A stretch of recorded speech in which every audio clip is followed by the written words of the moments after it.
Brotherly love.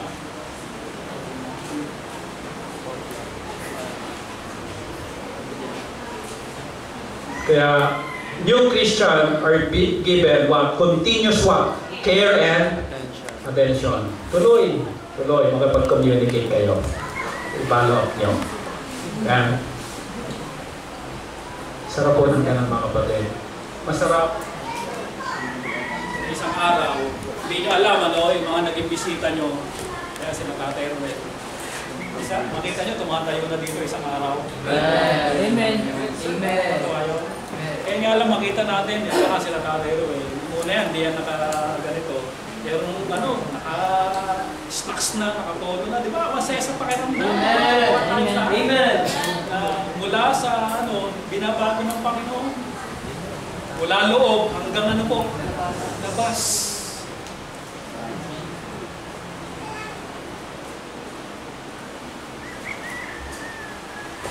Amen? Willing ba kayo na impart ang dapat willing tayo kasi buhay sa buhay ang pinag-uusapan.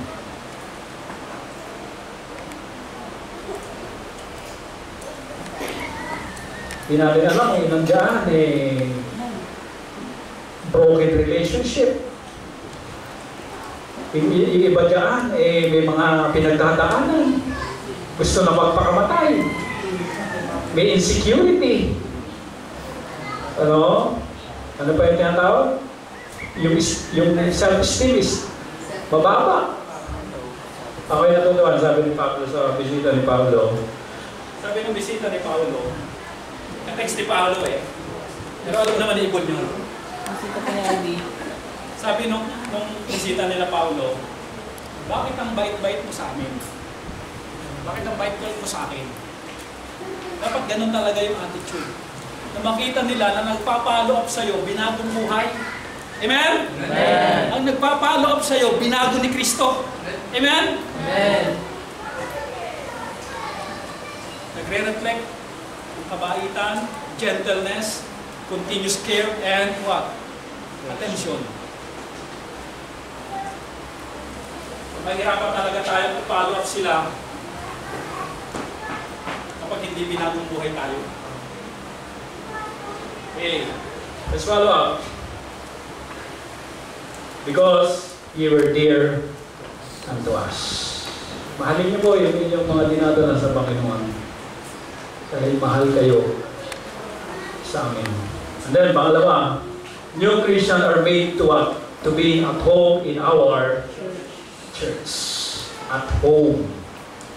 Hindi stranger. Sabi ng Bible, now therefore, ye are no what? More strangers and foreigners, but fellow citizens with the saints. Alam nyo, sa ibang reliyon, ang santo, para ka maging santo, kailangan ka munang mamatay, kailangan ka munang nakagawa ng miracle.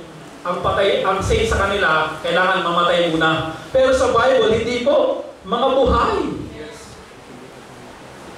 Dahil kung ikaw ay tumanggap sa Panginoon, ikaw ay citizen ng langit, ikaw ay saints. Amen? Amen. Rich. And the household of God.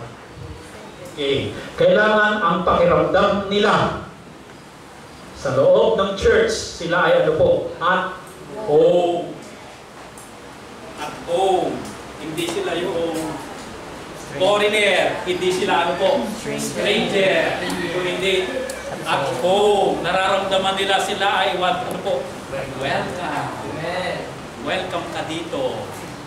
No? Huwag mo nang ituring na na iba ka dito. Hindi kay taga rito na. No? Huwag ka nang mahiya. No? Kung gusto mong gumamit ng CR, andun lang ang CR. Kung gusto mong gumamit ng ganito, andyan lang. Kung andyan yung plato, andyan. Kailangan mapili na sila ay at home. Amen? Kapag may welcome song, gusto na. Salamat, nandito ka. Yung warm na greetings sa kanila. No? Taga-rito ka na. Welcome ka dito. Ikaw tumanggap na rin sa Panginoon. Kapwa mo na kami mananampalataya. Parehas tayo papunta ng langit dahil kay Kristo. No, citizen tayo parehas ng langit. No, welcome ka dito. Kapatid kita saan po? Sa Panginoon. Kabilang ka na sa household of God, sa tahanan ng Panginoon. Okay. Ngayon, dapat po itong mapil ng baby Christian. Sino ang may responsibility nito na iparamdam sa kanila yung ganon? Sino po? Tayo pong lahat. Tayo pong lahat. Welcome po. Dito po kayo po. Ito po. Ito po ang Bible. Ganito po. Ito po yung kinakanta natin. Ganito po. You are welcome. Hindi yung Pag may bagong mananampalataya, isolated. May 3 langaw na kausap. Nasaan ang mga taga-Birihan? Andong kumpul-kumpul, kanya-kanyang maatak. O ganun mga kapatid. First impression, what? Kung ano yung unang nabungaran nila, yun na yun nakita nila. At yun na ang tatandaan nila. At sa pagkaganon, wala nang second chance dun eh. Kuminsan eh, no? Kung ano yung nabungaran nila, anong nakita nila sa umpisa, yun na yun. Hindi namin pwede sabihin, ay, pasensya na, susunod, babawi kami. Susunod, hindi na namin itatratong ganito ka. Hindi na. Wala nang ganun mga kapatid. Amen, church? Amen. Kaya kapag merong baby Christian, bago mananampalataya, automatic mga kapatid, ipadama natin sa kanila, yung mainit na pagtanggap sa kanila. Ang baby mga kapatid, kapag kuminsan yan ay kulang sa buwan, anong kailangan nila? Incubator. Mainit. Hindi na kailangan ng lamig, kailangan nila ano po? Init. Ganun po. Ang mga itlog para mapisa, kailangan nila ng init. Para ma-develop, di ba?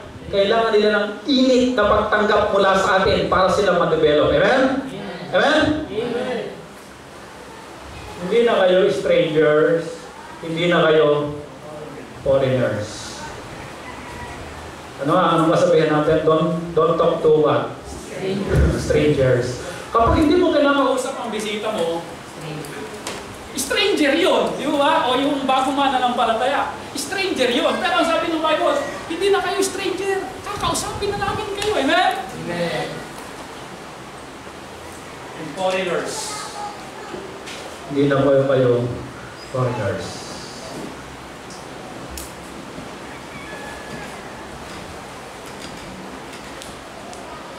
Minsan kapag may foreigner, lalo't maputi, ayaw nating lapitan. Kasi baka maubos English natin. Foreigner, di ba? Iniiwasan natin. Pero sabi ng Bible, hindi na kayo foreigner, hindi dapat iwasan. Amen. Okay, pangatlo. Effective follow-up. New Christians are given help to what? Discover yun. Typographical error, ano? And develop their gifts to serve the Lord. The Bible tells us, so we, being many, are one body in Christ, and every members are one of another. Let's help to discover their gifts. Marami tayo, pero isang katawan. And every members one of another. Meaning to say, we need each other. Hindi pwedeng ang katawan ay puro mata. At hindi rin pwede ang katawan ay puro ilong. We need tenga. We need ngipin. We need lips. We need arms, legs. Amen? Amen. Sabi ng Bible, one body in Christ and every members one of another. Ibig sabihin, dependent ang isa sa isa't isa. Hindi pwedeng maglakad si paa na wala si mata. Di ba? Kailangan ni paa ng mata. Hindi pwedeng kumain ng mga matitigas na si dila lang ang mag-i-enjoy nang wala si ngipin. We need each other. Kaya ngayon, na-follow up nyo na sila, lalago yan, and then tulungan nyo silang ma-discover ang gift nila.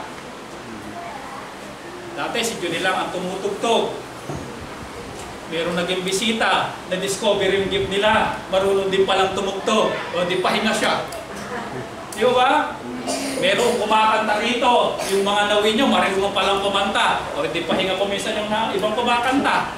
Na talagang pinipilit lang talaga na kumanta. Ano?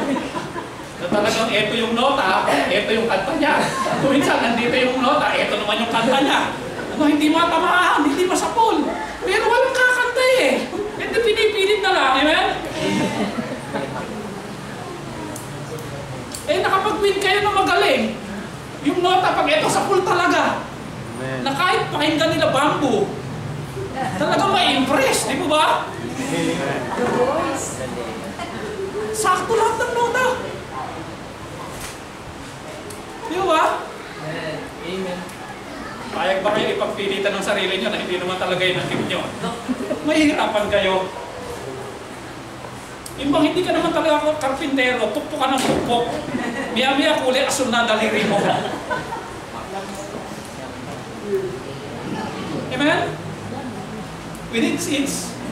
Father, bibigay ko talaga buhay ko sa iyo. No?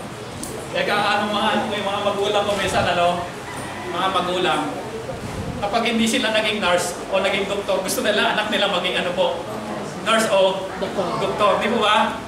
Okay, gusto natin ma-achieve yung hindi natin na-achieve.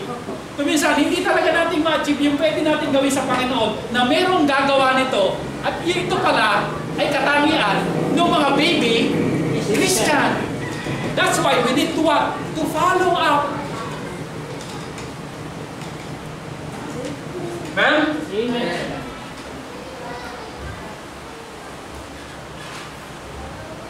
Minsan, ang song leader talagang tinatalan sa lakas para kumatalakas.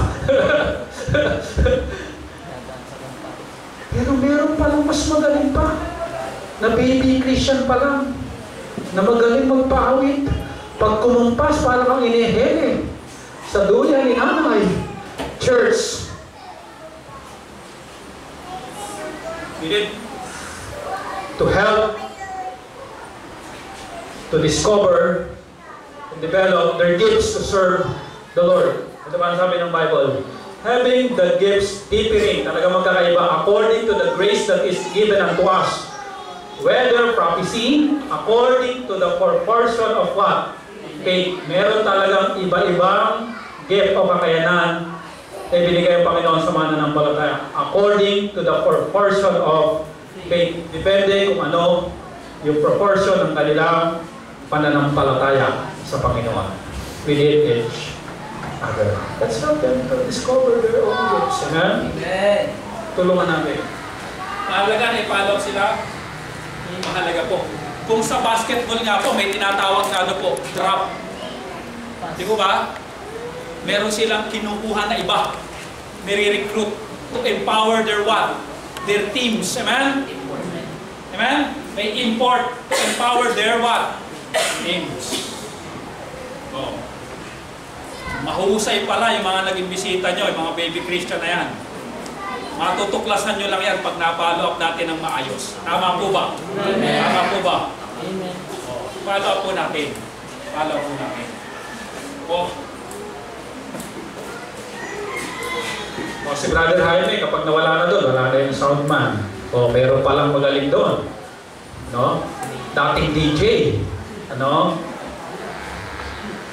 Na-convert. Nagpapagamit niya ngayon sa Panginoon.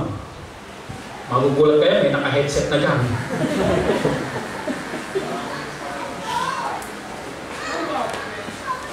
May mga tinatagong gifts ito na nababalot lang kuminsan ng problema, nababalot lang kuminsan ng kasalanan, at kailangan itong diligin, alagaan, i-follow up ng sumibol at makita natin ang ningning at galing ng kanilang paglilingkod na pwedeng gawin.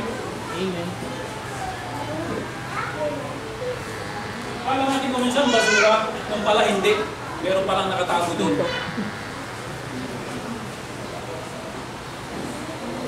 Pero ako ipahin sa inyo. Meron pong isang young people. Lalaki po ito. What do I mean? Meron tayong tinatawag na tracks, di ba? May mga missionary, mga soul winners sa lugar nila.